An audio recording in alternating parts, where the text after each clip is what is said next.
What is up, everybody? Welcome to another edition of the Evening Alpha. I am your host, Todd Wanish. I am a 25-year veteran of the comic and animation and fine art industries. And I'm also the founder of Adult Fantasy, the big fantasy that adults have. If you're thinking about, comics and animation, if comics and animation are your fantasy, we are the place for you. What is Adult Fantasy? It is a decentralized, community-owned Web3 character-based entertainment company where you can help create the next big hit and get rewarded. I'm one of the founders. So there you go. We have a lot of things going on tonight. As you can see, I've pulled up our good old Discord. You can hop over to our Discord. You can see it by going to adultfantasy.io and just following the links. But for tonight, we can just pop in. In fact, before I do this, I'm going to say hello to everybody here in the chat. Let's see. We got Studio 7.60. Yo, what's up, man? Welcome, Studio. Dusty's in the house. What's up, Dusty? How you doing? Carrots is in the house. Treadmill and Evening Alpha. That's right. You got the best of both worlds. I get to you get to listen to the dulcet tones of my voice while you wash away those awful calories. I get to sit. I'm sitting and reading articles, and you're actually working out. Which one of us is doing better in life? Anyway, yeah. So welcome, guys. Welcome. So I got 3 stories for you guys to do. 3 stories for you from you tonight. I asked you guys if you had anything. You had some fantastic suggestions, and then I found one that I also thought you guys would be interested in. So let's pop in. It's been a long day. I might slur my speech here. All right. So before we hop into the stories, a couple things from Adult Fantasy HQ. We are hiring. We are hiring a community manager, and we are hiring a social media badass. So if you are data driven, you like metrics, you understand that there are numbers that must be hit at all times, especially for Discord and Twitter, hit me up, DM me, hop in the Discord, or you can direct message Shiraboom in Discord, who's going to be handling some of the logistics of this. I'll be helping as well, so I'll most likely be getting back to some of you guys too. Yeah, we are growing. We are getting ready for a very busy quarter, rest of the year, and we need all the help we can get. So if you guys are good at Discord or you are good at social media, that's a lot of work. Let me tell you, it is not a passive thing. So if you're down to work hard and put some great content out there and get people excited about Adult Fantasy, hit us up. We are absolutely down, and we would love to hear from you. Let's see. Dusty says Dusty says we could do Evening Alpha on the treadmill where Todd is on the treadmill too. Man, you no. I'm just kidding. I've thought about it. I've actually thought about it. I saw one YouTuber, one of the bigger YouTubers. He does all of his notes for his show. Way more scripted than this is. He does his notes for a show while he types on a computer, and it's a standing desk, and then he has the treadmill under the standing desk. So he goes for basically a 45-minute walk while he's doing all of his notes for the episode that he's going to be shooting right after his workout, and he takes a shower and all that. So I find it awesome. Dusty with the killer ideas. Yeah, killing me. It is a good idea, though. It is a good idea. I may try this in the future. I have in the in our house, I've got a pretty good gym setup that I use most every day. And I don't have a treadmill, so I go for a walk in the neighborhood. And I've been thinking about, what would it take to get a treadmill? Do I really want a treadmill? I would most likely do a standing desk treadmill. I try to knock out 2 birds with 1 stone. Every minute of every day is so busy that I completely understand trying to combine 2 things at once. So. I should start isn't this why people start workout channels so they can get their workout and make content, kind of do both. So yeah, it's a good idea. Actually, it's not that bad of an idea. Yeah. So again, if you're interested, if you're looking for work, hit me up, hit Melissa up. We would love to hear from you. All right. So now I am going to switch back to me for just a second and switch screens. Yeah, move this back over here. Let's see. It always takes time. Everything takes time. I have like 3 monitors, so nothing happens instantly. I don't have any like crazy switchers or anything. Let's see. All right, here we go. First story.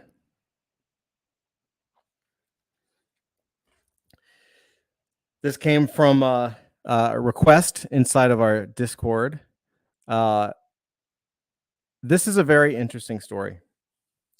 This is really interesting on a few different levels. So let's go through it and let's talk about it because I may have some interesting thoughts on it. You never know. U.S. Justice Department charges Ethereum NFT project creators over rug pull. The alleged creators of the Frosties NFT project, a well-known rug pull, were charged with wire fraud and money laundering. In brief, the U.S. Justice Department has charged a pair of 20-year-olds for allegedly defrauding buyers of an NFT project. Ethan Ngayan and Andre Lacuna are the alleged creators of Embers, a project that launched in January. So-called NFT rug pulls or scams hurt buyers who invest their money into hot new projects, but the pseudonymous nature of the crypto space doesn't mean that alleged scammers can always disappear without consequences, as a pair of NFT creators have discovered. Today, the U.S. Department of Justice announced that it has charged a pair of 20-year-olds with conspiracy to commit wire fraud and conspiracy to commit money laundering over the Frosties NFT project. Ngayan, aka Frosty, and other pseudonyms, and Lacuna, Hey Andre, are the alleged creators of Frosties, an Ethereum NFT project that held its mint in January. After selling through the 8,888 NFTs and banking about 1.1 million worth of ETH in the process, the creators closed down the project's Discord channel and disappeared with the funds. A rug pull refers to such instances in which the project's creators sell NFTs based on false promises of future benefits and utility, but then vanish with the funds instead. Typically, the NFTs lose significant value as a result, given little likelihood of future benefits to come. Frosty start at just 0.001 now, on the OpenSea secondary market. They originally sold for 0.04, which was about $112 at the time of minting. It's the first known case of the U.S. Department of Justice charging NFT creators with alleged conspiracy to defraud buyers, a potential landmark case in the rising NFT industry, which generated some $25 billion in total volume in 2021 alone. Let's see what else. NFTs have been around for several years. Hey, where there's money to be made, there's going to be fraud. We're going to get it. And that's what he said. So basically, the deal was when it sold out, when Frosty sold out, they pulled the rug out from under the victims, almost immediately shutting down the website and transferring the money. So I guess they launched, collected, and then shut down the website, shut down the Discord, and just vanished. They were arrested in LA, and according to prosecutors, they were about to launch a second project called Embers. The Ethereum-based project of 5,555 profile pictures was due to launch on around March 26th, with a potential payday of more than 1.5 million worth of ETH if the mint had sold out. Each individual was charged with one count of conspiracy to commit wire fraud and conspiracy to commit money laundering, with a maximum sentence of 20 years in prison for each offense. So, a couple things about this that I find fascinating. The first of which is, the first of which is, if you're in the United States, don't do this. Like, most of these scams that happen, look, you shouldn't do any scams. There shouldn't be any scams that happen. Scams freaking suck. But from my personal experience, a lot of these rug pulls tend to be in like European countries where it's not exactly easy to go after people, right? If you're in the US, like, why would you ever do this? It's just a stupid idea. The second thing that comes to mind that I find fascinating is that they netted $1.1 million worth of ETH. So that seems like a lot of money. Like 1.1 ETH sounds like a lot of money, but it's really not. Like, if you're a business, $1.1 million is like enough for like a couple employees and your mortgage getting paid. Like, there's really not much there. Like, $1.1 million may be a lot for a couple of 20-year-olds, but it's certainly not worth going to jail for 20 years over. Not suggesting you should do a bigger scam. I'm just saying that it's not worth it. Like, look what these guys did. I think the crazier thing to me is, so let me first say this. I think it's brilliant and I think it's fantastic that these guys got busted. They totally deserve to go to jail. You can't do this to people. The other thing that I find funny about this is I've been around long enough, and maybe some of you guys have too. I've seen plenty of mints that claimed to be rug pulls, where there was a period of time last year where, God, I want to say maybe like 3 or 4 projects I saw that had either the name rug pull in the title, or when it came to the section of utility, the founders or the creators wrote something like, "Well, probably won't do anything. In fact, we may just shut down the Discord and shut down the website and walk away with the cash." Like, I don't know if it would be considered fraud, and I'm not a lawyer, so I don't know, but I don't know if it would be considered fraud if you tell people up front, "Hey, you're getting this thing, and you're getting this thing and nothing more," right? Because people can buy things. Like, there's no obligation. I buy a sketchbook, and there's no like obligation from the sketchbook company to send me anything else or give me any other utility than like the thing. Same thing with art, right? If my 5-year-old makes this, and if I bought this, there you go. Look at that awesome thing. If this was a piece of art and I was to buy it from a dealership, or from a dealer, from a collector, or from the artist, like, there's no obligation for them to say, and you'll get airdrops and there's more utility. There's no rule that says NFTs have to be anything other than what it is you're paying for. There's a whole one-of-one market that's like that. So I find it ironic a little bit that I think if they had just been honest, if they had just been honest and said, "We have no plans, we have no roadmap, we actually will most likely shut the website down and shut the Discord down and do something else," like, they probably would have still sold out, because we're in a crazy hype cycle and people are buying dumb things. And honestly, it probably would have made it even hotter to be like, "Oh, I can't tell. Is it a rug pull, or is it something amazing? I'm going to have to go." Like, they would have sold out just as much, and they wouldn't have had this happen. And finally, I guess the other thought that I had when I read this story was that while it's great that these idiots got busted and they're going to jail, it's really scary for the space, because while we want the bad guys to get busted, I think we all have to remember that at least some of us. I mean, one of the reasons that I went into crypto originally is because I believe in self-sovereignty, and I know enough about economics and what's happening in the world to believe that with central bank digital currency and other things that are coming, like, we're not going to be free that much longer. So this is kind of this period of this beautiful, gorgeous period of time that I've only witnessed once before, and that was the very beginning days of the internet. This is going to be fleeting. There's going to be regulations very quickly, and there's going to be control mechanisms put in very quickly, and people are going to do everything they can to determine who can use crypto and who can't. Maybe it's only accredited investors that can use crypto and you can't, right? Yeah, I know they say you can't do that and it's decentralized and all that, but I don't put anything past people who have an unlimited, who print money and have unlimited power. There's a lot that they can do. So I am happy that these guys got busted. They should go to jail. They're stupid.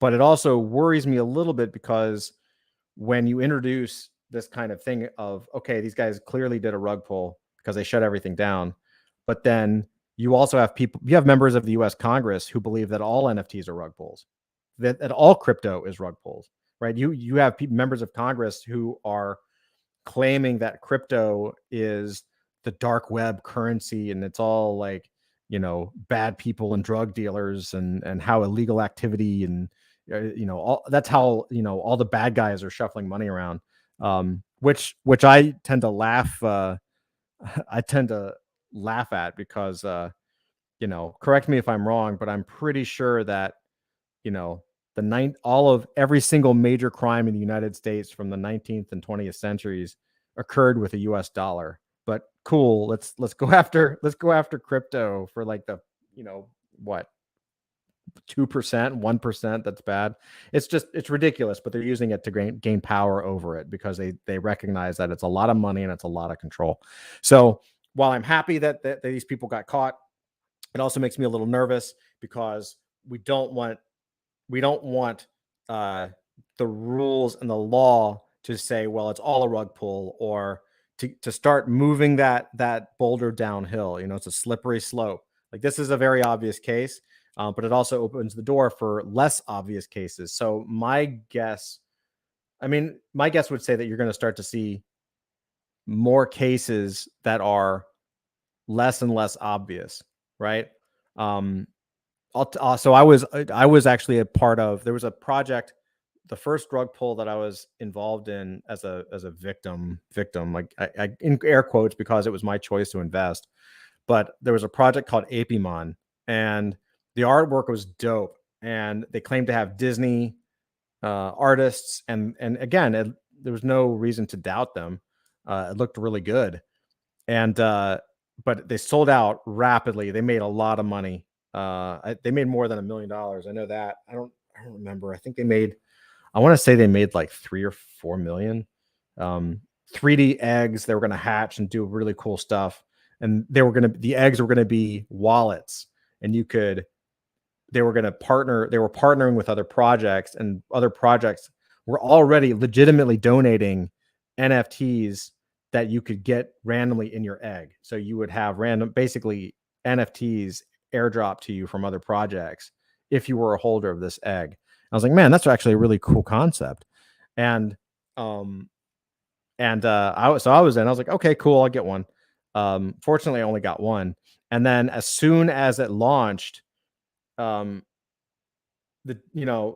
was fine in the Discord. The team was talking, super engagement, like they were going really strong. And then I guess, like, I don't remember. It's been a minute. I think, correct me if I'm wrong, if you guys know anything about it. I know, Carrots MC, that you totally remember Abimon. It means you're old school, dude. So I believe that there was an argument over like when the thing is coming, and they were having a little bit of trouble. They started to announce that they were having a little bit of technical difficulties, but they were working on it. And then the community was like supportive, like a normal community, man, like supportive, but like when, just a lot of flippers and a lot of youth and a lot of like just normal stuff when you have a massive Discord full of people that probably just at that point just want to buy and flip. And the founder was just like, well, screw it. I don't need this. I'm out. Like, this is too much stress. I'm gone. And so just dipped out.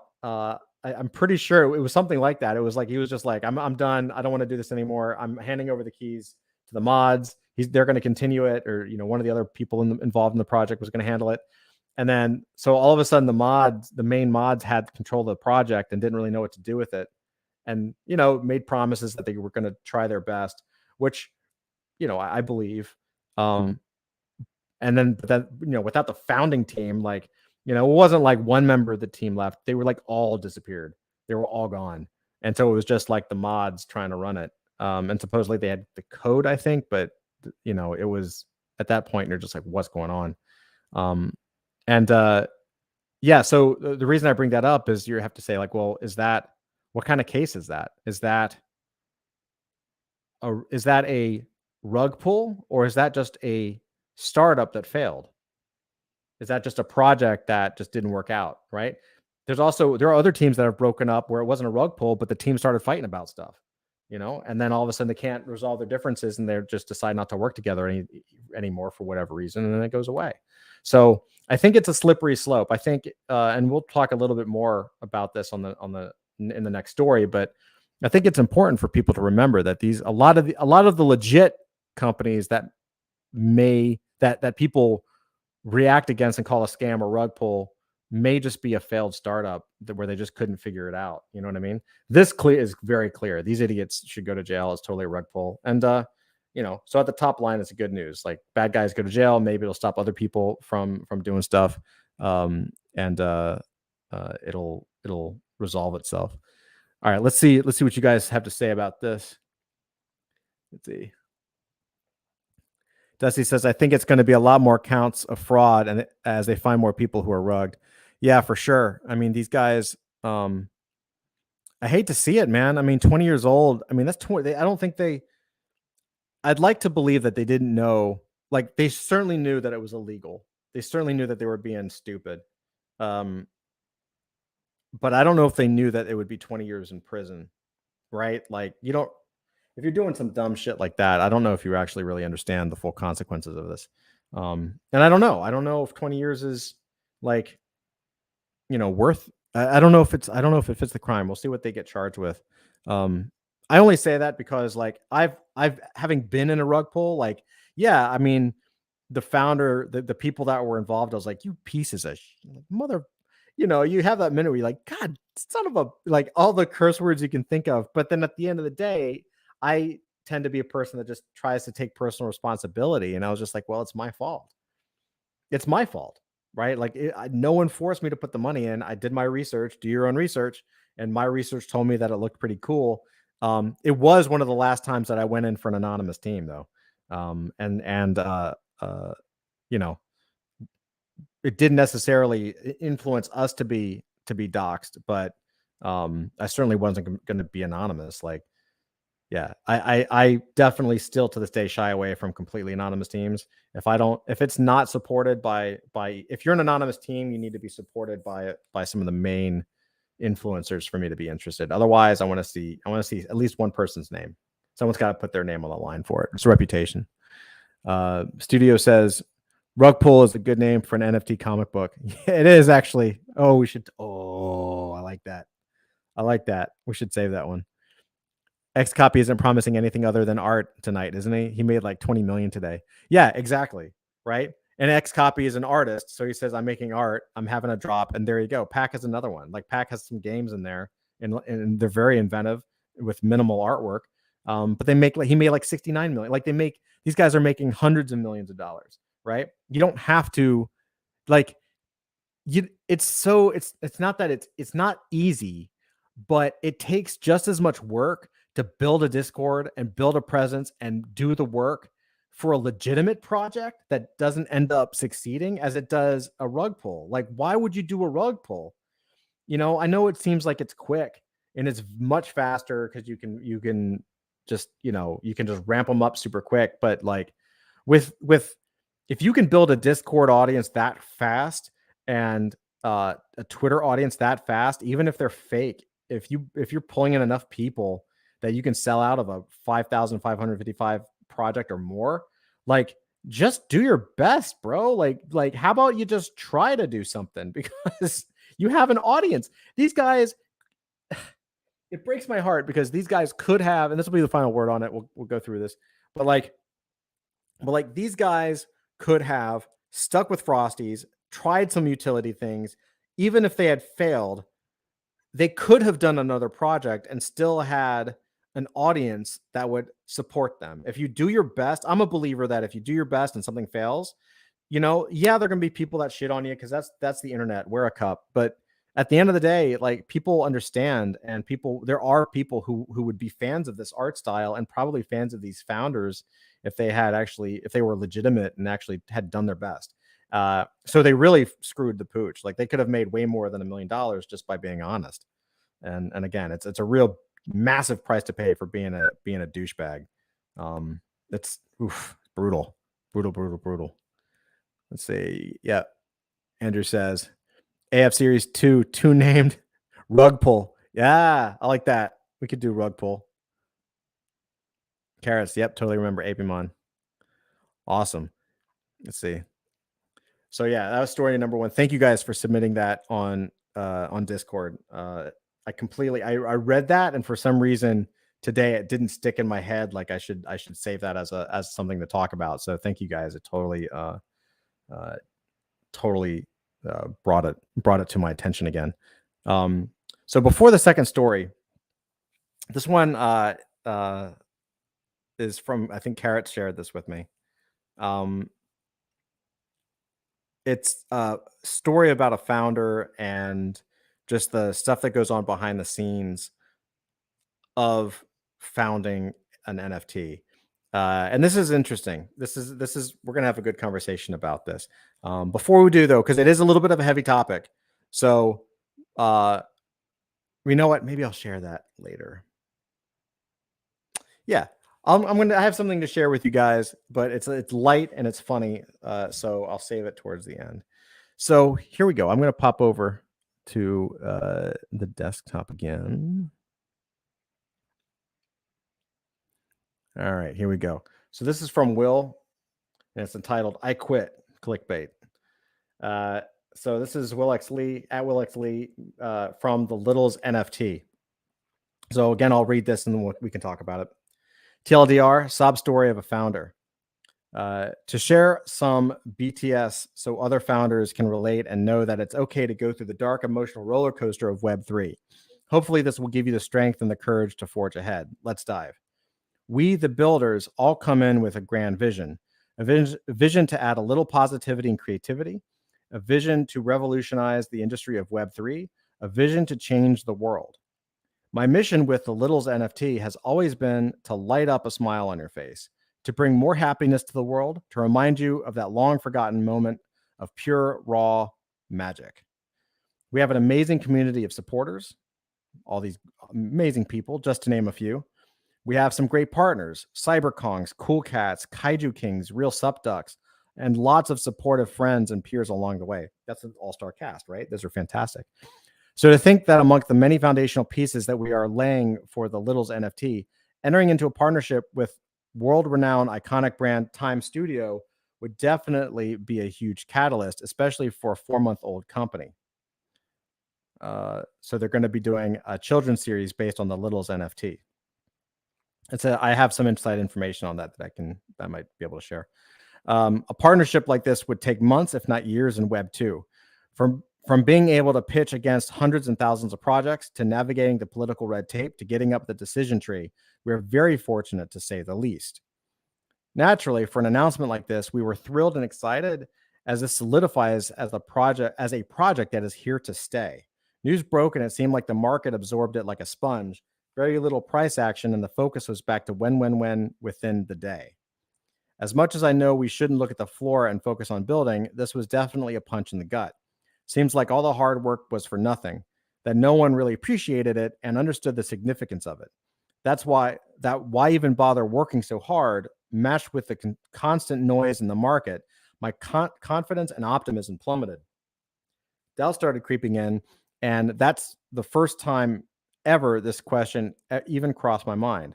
Why don't I just quit? I have enough to provide for my family. I can just delete Twitter and Discord. My life would be great. So why bother? Aside from being ethical and true to my values, it really boils down to my passion. Being able to build Smile, I think STH, I don't know that Smile equals success. I don't know what STH is.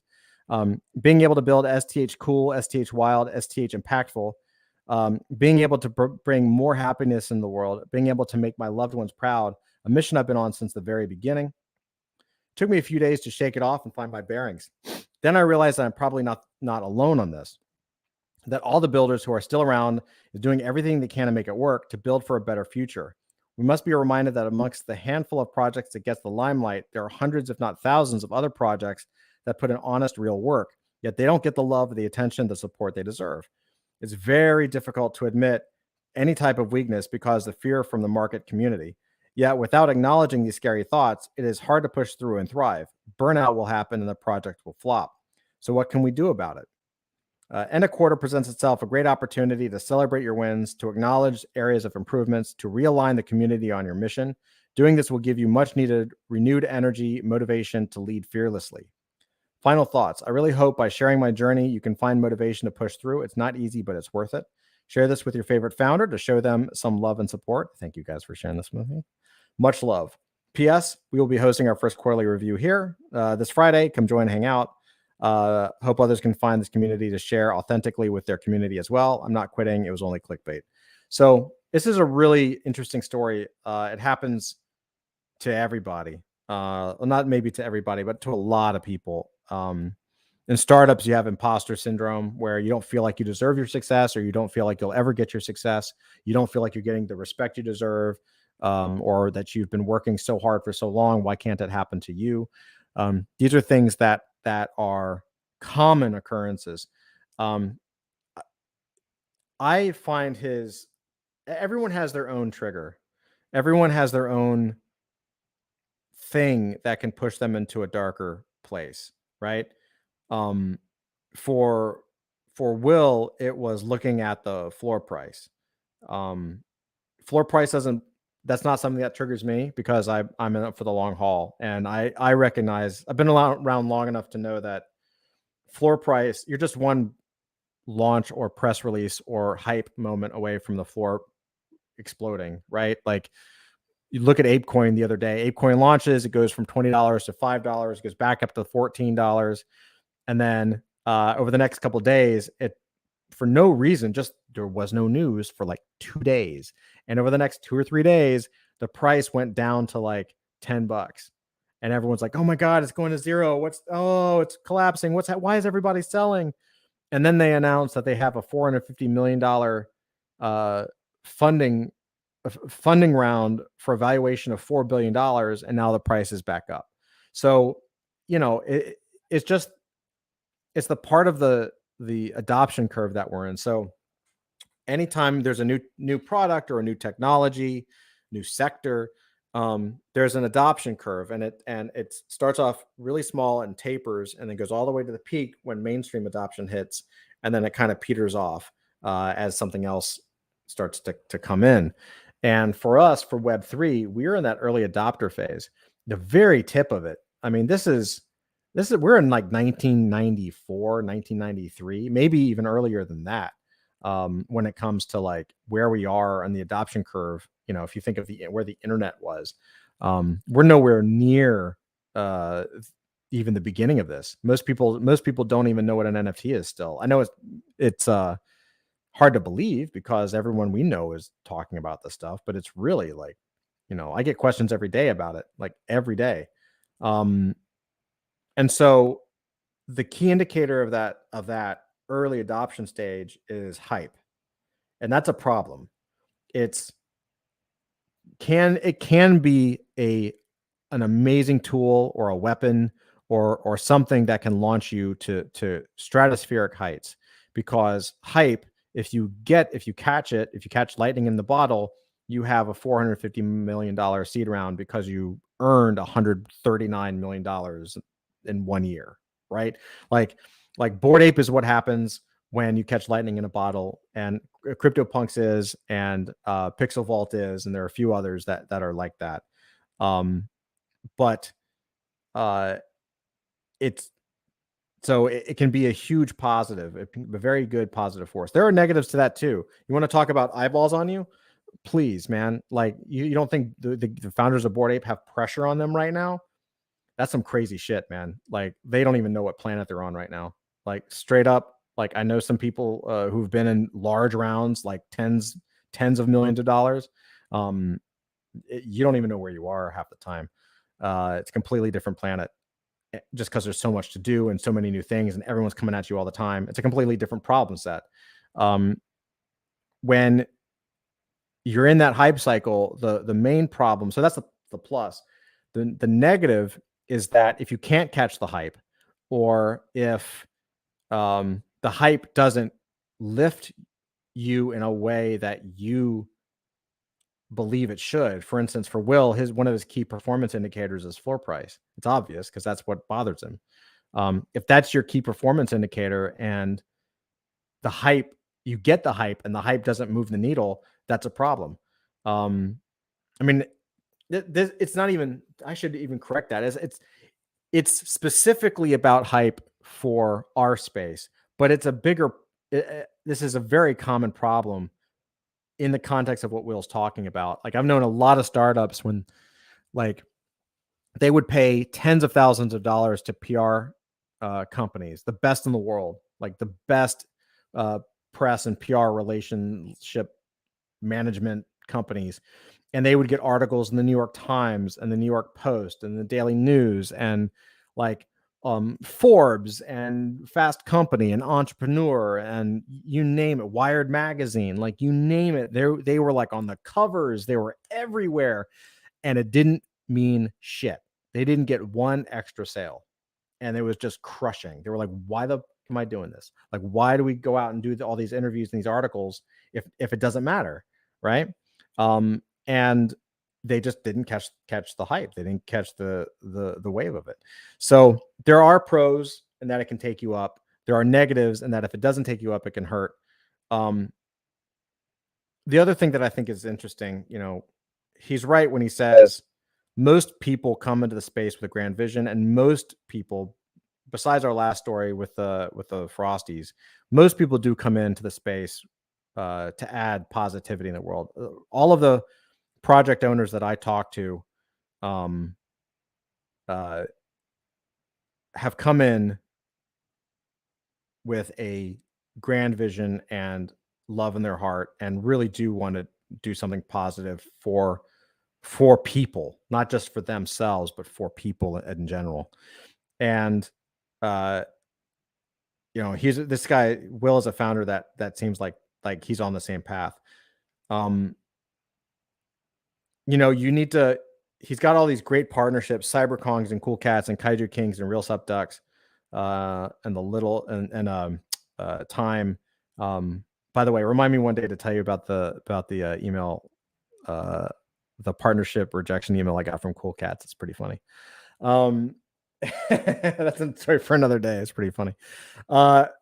Anyway, so Will, dude, if you're listening to this, man, you got to take this stuff with a grain of salt and realize that you're rocking shit, man. Like it's about the partnerships, and you got to realize that you're here for a long time. And you can't look at the floor. You can't look at the floor price. Your job is not to worry about the floor price. That's not your job. Like, your job is to provide value. And if you continue to provide value over an extended period of time, the floor will rise. Like, it's just a matter of time, and it's just a math problem. You know what I mean? It's like, how much value do I have to push to where people lose their fucking minds and that floor goes up, right? What lever do I have to pull? And that's it. Like, it's just a numbers game. This is why NFTs are forever. And I think if you're young, I think one of the benefits I have is that I'm kind of in midlife, and I get that this stuff is going to be around forever. I think if you're in your 20s, forever is like 2 years. You know what I mean? You're like, oh, if it doesn't pick up in 6 months, we're going to shut down the company. I'm like, bro, this stuff is going to be around forever. Why did you get into it if you're not working on something for the rest of your life? Doesn't mean you have to work on the same project the rest of your life. No, but you got to put your time in, man. Like, the stuff it's not magic, Okay, so you're not Bored Ape. Okay, cool. It doesn't mean you won't be in 6 months or 6 years or 16 years. Like, I've watched so many startups blow up and be the top of the game and just run shit with the hit at every party, the money from all the VCs, the rock star label, and then like 3 to 5 years later, no one's ever heard of them. Like, it's just no one's ever heard of the company. No one's ever heard of them. They faded out. They went away. And that's why you just stick in the game, dude. That's why you got to stick around. And I really mean it when I say that, look, I understand the value of floor price. Everybody listening knows that there's value in floor price. We all want the floor price to go up, right? There is definitely stresses related to building community. There are stresses related to making sure that people who have trusted you and have put their faith in you know that you're working all the time to do everything you can to make what they've put their hard-earned money in worth it, right? But sometimes it just takes time, and there are also different ways to look at those numbers, and I think the specific problem that Will has, in that he's looking at the floor price, and the floor price depresses him. It's like, there are different ways to measure There are different ways to. That's why I say you got to do it for value. You got to go after value. Value is the only thing that matters. Like if you've got partnerships with CyberKongs, Cool Cats, Kaiju Kings, Real Sup Ducks, and Time, that tells me that you're doing everything you can to provide value. So just keep doing it. Just keep doing it. And you'll see how it works. If people dig it, then the next drop will sell out. And even if it doesn't sell out, then maybe the next drop after that sells out.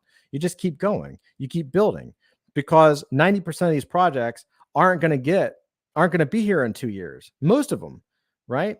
Like you will be a legend. You'll be an OG just by being in this game in 5 years. If you're doing the same project in 5 years, you're an OG. Like you're pretty much an influencer. Period. But like, forget it.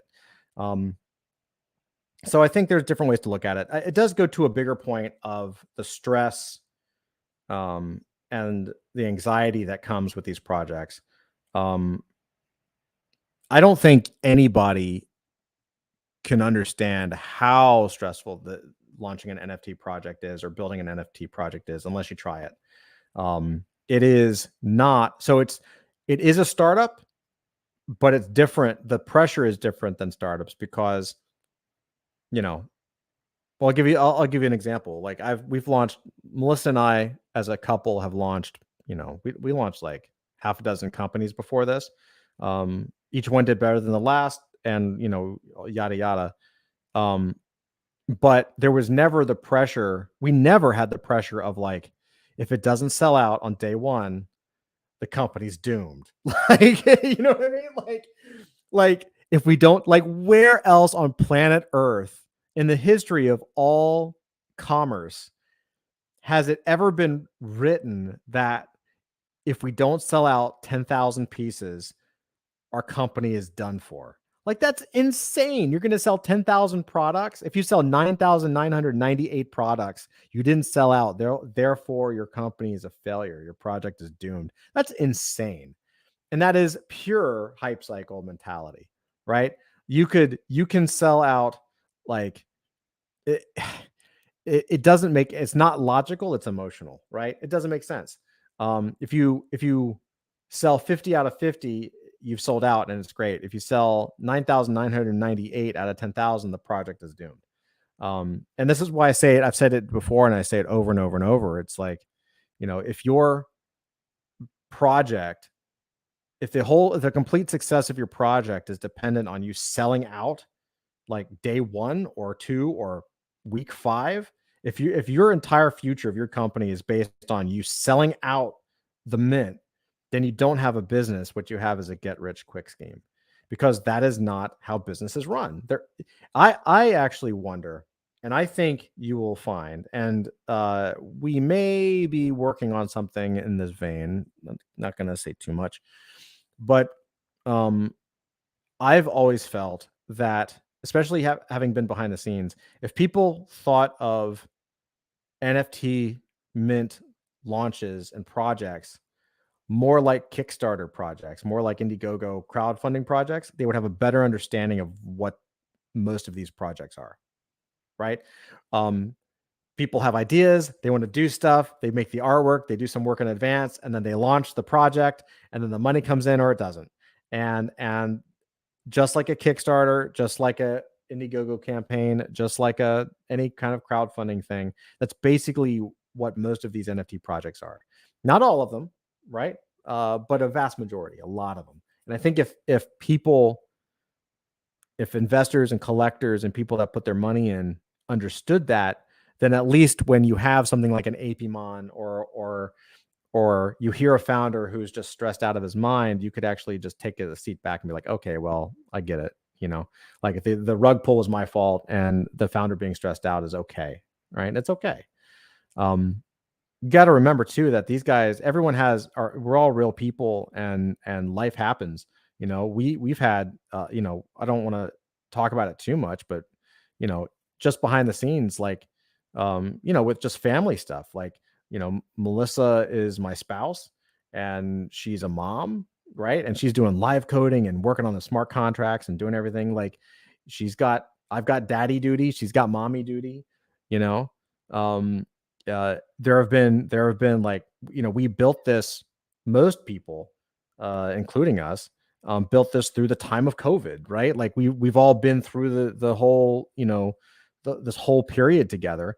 There's been a lot of deaths in our circle, in our team, like a lot of very close passings.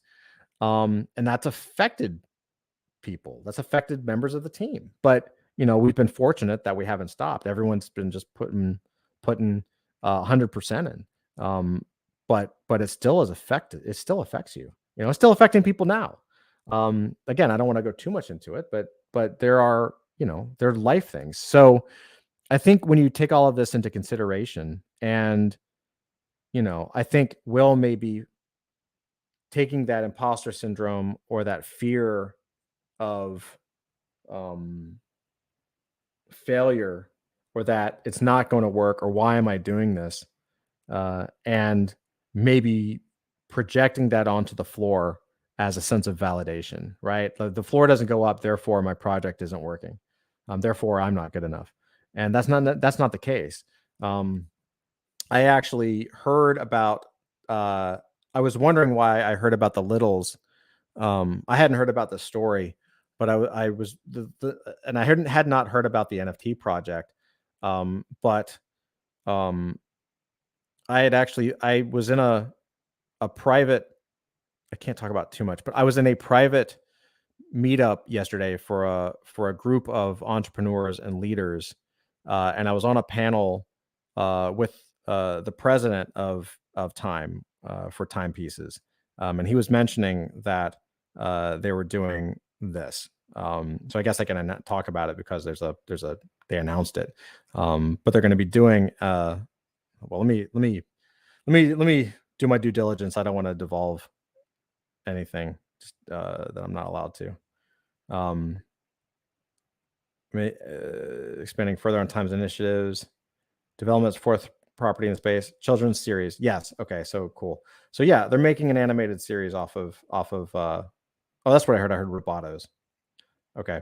So yeah, I heard about Robotos and I heard about the Littles. So they're doing like an animated shows, which is great, right? So that's huge, dude. Like that's not a small thing. Like that's should validate your piece, and there are smart collectors out there who will take advantage of it and support it, right? Or they won't. And if they don't, then it might not be a market fit, and that's okay. You can modify it, like change it. Anyway, does that make sense, guys? What do you guys think? This is kind of a deeper topic, so I'm curious. Pop in the chat. What do you guys think about this? What's your take on this? On founders kind of laying it on the line and being truthful and honest and kind of emotional. Is it a pro? Is it a con? What do you guys think? Pop it in there. Here, I'll pop back over to full screen while you guys do that.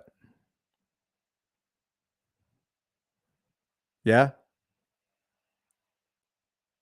Cool. Hopefully you guys will pop it in. All right. I know there's a lag. Anyway, so yeah. I think that we got to give founders credit. We got to give any founder, any project owner credit who like sticks it out and stays with it and is open about it. This is a plus, not a con. Like the fact that this person can come out and say this stuff is a pro, not a con. People need to be more transparent. It's very difficult to do. A lot of people don't have, it's very hard to put your emotions out there and be like, hey, this is the real stuff. It's very difficult. Let's see. Carrot says, I personally appreciate this kind of thing from someone. Yeah, I do too. It's very real. It's very honest. And it's also cathartic, right? Putting these projects together is a tremendous amount of work. And you would be amazed at how much work it really is behind the scenes. Like regardless of what the utility is, regardless of what someone's trying to put out there, if it's a team that's really trying to produce, it's a huge amount of work, because again, the difference is you're building in public with an audience that is ravenous and wants stuff like yesterday, right? If I was to launch a Web 2.0 company that was a software as a service product and something that charged like $99 a month or something, there's nobody gives a shit That it doesn't have to hit 10,000 sales in one day. I don't have to hit 10,000 customers in my first quarter. You know what I mean? It's very different. So you got to be super on your game. And look, you're going to see more of this. You're going to see more of this stuff because, again, we're in the hype cycle. And so right now, hype is by definition manipulation. That's what hype is.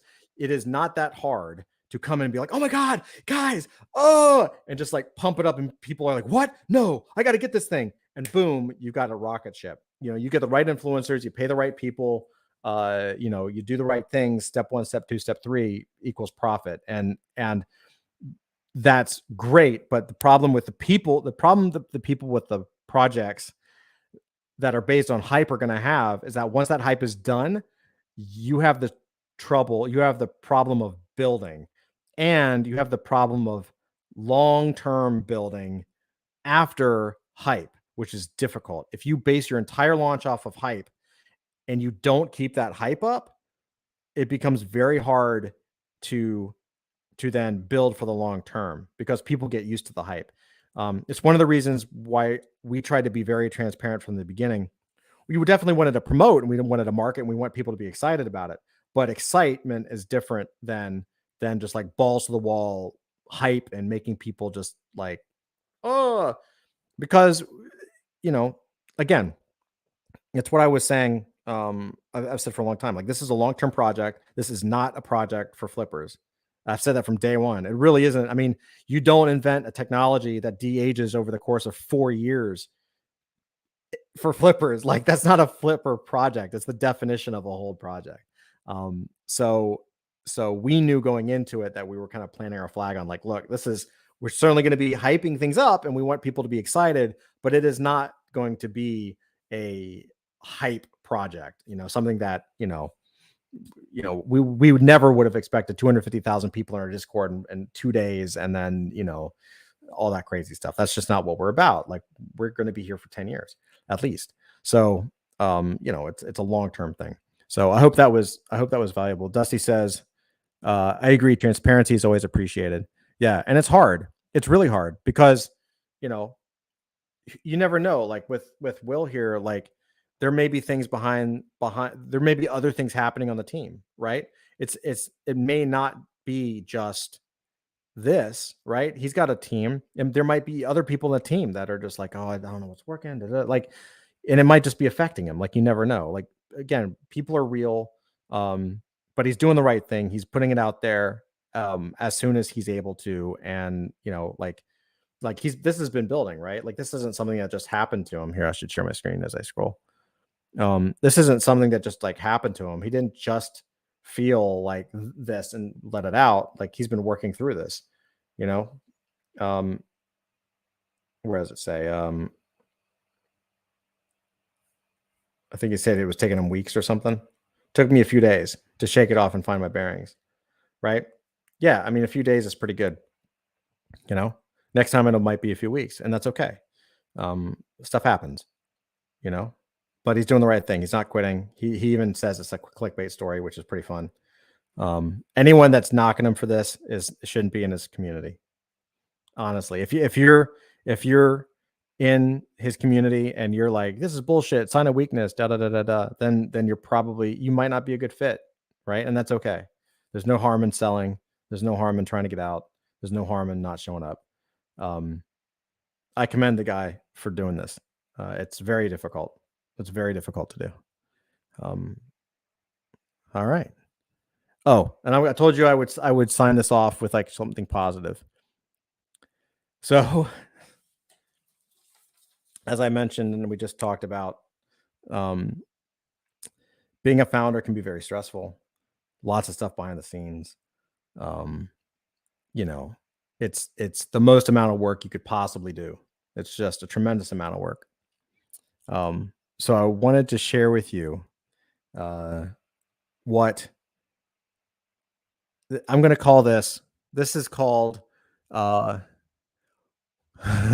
this is called what NFTs do to the human body, seen through the eyes of a 3-year-old. So my 3-year-old drew this. This is Daddy. This is a portrait of me.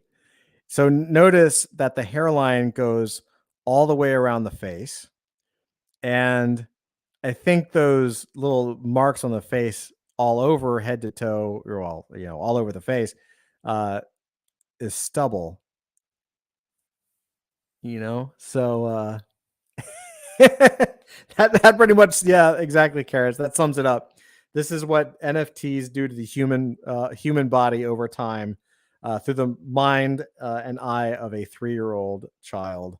That tells you everything you need to know about what it's like to be a founder. I started laughing. She drew that, and I was like, man, first I know that I need to take a shower and shave. And then maybe I need to take a day off. Kids are awesome. Oh my God. All right. Let's see what else we got. We got one more story for you tonight. Um let's see. One more story for you.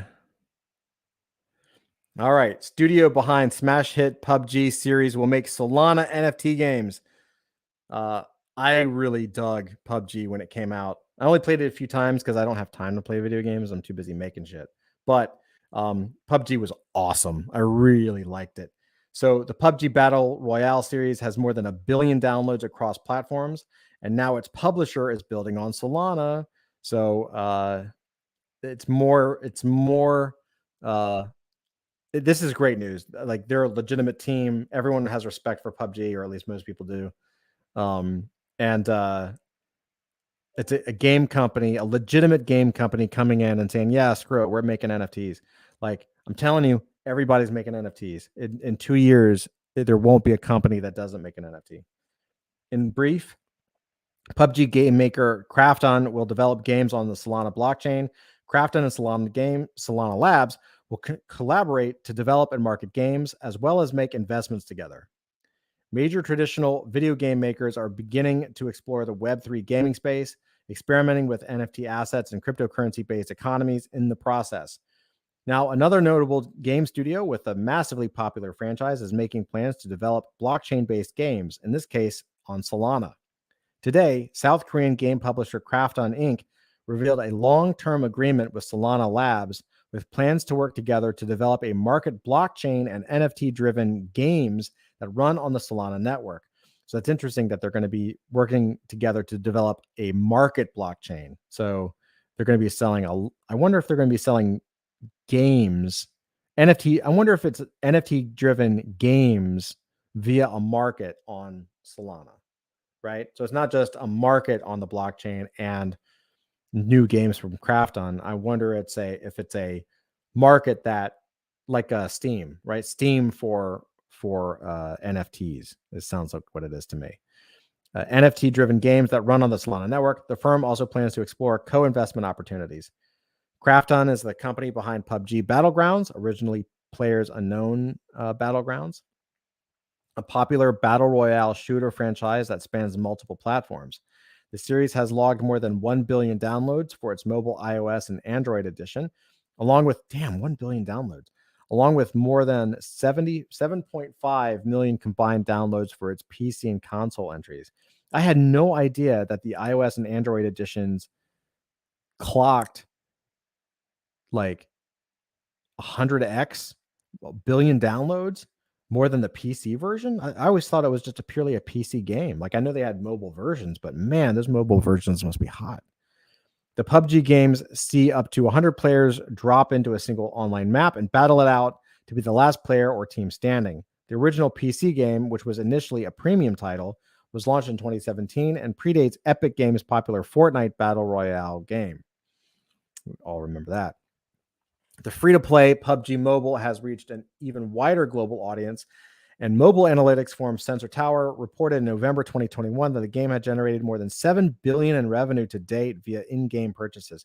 Let that sink in. It came out in 2017, and still in 2021, the total of those just few years, I guess, the total was $7 billion in revenue.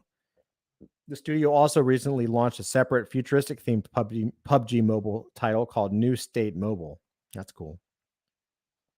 Krafton is yet to announce whether it will bring PUBG or another franchise in the Web3 space or create a new IP for the NFT-driven blockchain games on Solana. They're probably going to do both. Why would you not bring something that has $7 billion of revenue into NFTs and billion downloads? Like, it's a billion downloads. If you captured 1% of that in NFTs, you're doing quite well. While PUBG is Krafton's best-known IP, the publisher also owns franchises such as Subnautica and Terra, and publishes mobile games like Golf King and Bowling King. These quotes are always boring as shit. Krafton will continuously see ways to work closely with blockchain companies like Solana Labs as we work towards establishing our Web3 ecosystem. Oh, God, I'm going to skip that. All the corporate talk just drives me nuts. It's so much bullshit. In February, Krafton revealed other Web3 initiatives, including equity investments of $2.5 million in online auction platform Soul Auction Blue and $4.1 million in its XB Blue subsidiary. Krafton will work with a Soul Auction Blue and XB Blue to develop NFT-related projects. I don't know. I mean, they're on auction platform, so I guess they could start auctioning off NFTs. And I don't know what their Auction Blue, XB Blue is. I don't know the difference. But that'd be kind of cool if they're going to tie in auctions to games. So you'd have in-game assets that could be auctioned off, right? Like the rare pieces. Separately, Krafton announced a deal with, God, all these names, Naver Z to build an NFT and metaverse platform. At least Naver Z sounds like a cool anime. An NFT is a unique type of token. We're going to skip that because we know what that is. The South Korean firm operates Zepeto, an online metaverse-like social and gaming experience that claims some 20 million monthly users per report from TechCrunch. Krafton launched a $3.8 billion IPO.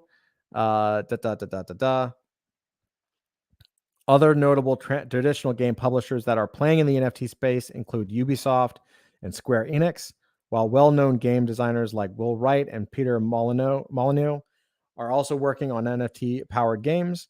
The most successful crypto game to date, the Ethereum-based Axie Infinity, has generated more than $4 billion worth of NFT trading volume. So that is exactly why PUBG is getting into it. I think that's great. I think it's really good because it's really important for these successful. I'm going to still call Krafton an independent gamer because I don't know if they're as big as Ubisoft or Square. I know they make like $7 billion. So it's like, or, you know, how independent are they? But it's really important for these game makers who have successful games to come into the space. They're going to do it anyway.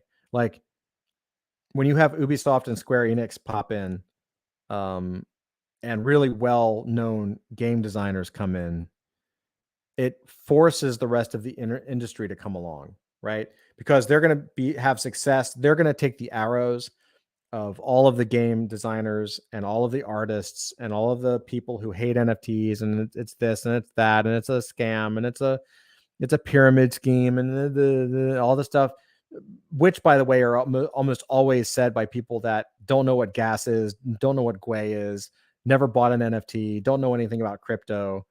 You know, all they do is watch videos and read articles, and they think they know something about what you actually do with your money. They've never experienced it for themselves, which is hilarious to me. Anyway, it's a very good thing. The more people that come in, the more game developers that come in, it pulls the industry along because competitors are forced to react. Competitors must come in. If they're publicly traded, you know, if it's a public company and you're not in the space and your other competitors are, and they're eating your lunch, all it takes is one multi-million-dollar NFT drop for your stockholders and your shareholders to be like, why aren't we doing this? So this is good. It's a good thing. I'm very excited by this. I have no doubt that PUBG will be its own NFT platform, its own NFT game, or at least some modification, some spinoff of PUBG, which is awesome. That's going to be super fun. Well, you guys, let me know what you think. We had some good stories tonight. Let's see. I'm going to pop back here. Got to go across my 18 different monitors. Yeah, we had some good stories tonight. That's good stuff. Thank you guys again so much for uh, giving me some ideas to cover. Keep doing it tomorrow as well. I plan to be here tomorrow night, and we'll do more of this. I love doing the evening alpha. It gives me, I love talking to you guys. It gives me time to check the news out myself and discuss it. Uh, and I love hearing from you guys. And I'm desperate to know what you guys think about this stuff. It's so important that we share information and that we talk about these things because it affects all of us. You know, um, some of us are buyers, some of us are collectors, some of us are flippers, some of us are project creators, some of us do all of it, some of us do none of it, and we're just trying to learn. But it affects all of us. It's certainly the future. As I mentioned, I was in a meetup last night with some really great entrepreneurs, and all in the NFT space. And a lot of the audience, it was filled with like 50% of the people were in the space. Well, no, I would say maybe like, I take that back. It was a fraction of that. I'd say maybe 10% of the people were in the NFT space, like making projects, and the other 90% were super interested into it, and into it. So there's a lot of interest. You should know your boy Todd is nurturing that audience. So hopefully we can bring them into adult fantasy and some of the other things that we got going on. But there's a lot of interest. Everybody knows now. Everybody knows it is. We are past people laughing at us, and now people are either angry or in denial or curious enough uh, to check it out. You know, there's still plenty of people that uh, there's still plenty of people that um, get dismayed by negative press on crypto or NFTs. But that's good for you and me. Like let them come in at the mainstream adoption when everything is perfect and rosy, and they're satisfied with their moral, with whatever their moral beliefs, what they think their moral beliefs are. That's fine. They can come in later, and you and me and our friends will be on a yacht together, drinking Mai Tais on an island that we build out of, uh, I don't know, gold, sand, something. We'll be doing fine. We're going to be doing fine. Anyway, guys, thank you guys so much for spending some time with me tonight. Let me know what you think. If you haven't, please on YouTube, like this, subscribe to this, hit the bell for notifications. We try to do this multiple times per week, trying different things, different times. I love going live. I love talking to you guys. Let me know in the comments what you think, any ideas I should cover, anything that we didn't cover that you would like to within these stories, anything that I missed inside of the stories. Hit me up. Let me know. And please, by all means, come over, check us out. We're over at adultfantasy.io. Link to the Discord is over at the site. Pop in, say hello. We have one of the best communities in the NFT space. It is absolutely the best people, period. I am biased, but I stand by it. I absolutely love everybody in this group. You guys are yeah, you guys are the best. I love you all. So with that said, take care of yourself, take care of other people. And I will see you guys next time. I'll see you tomorrow. All right. Take care, guys.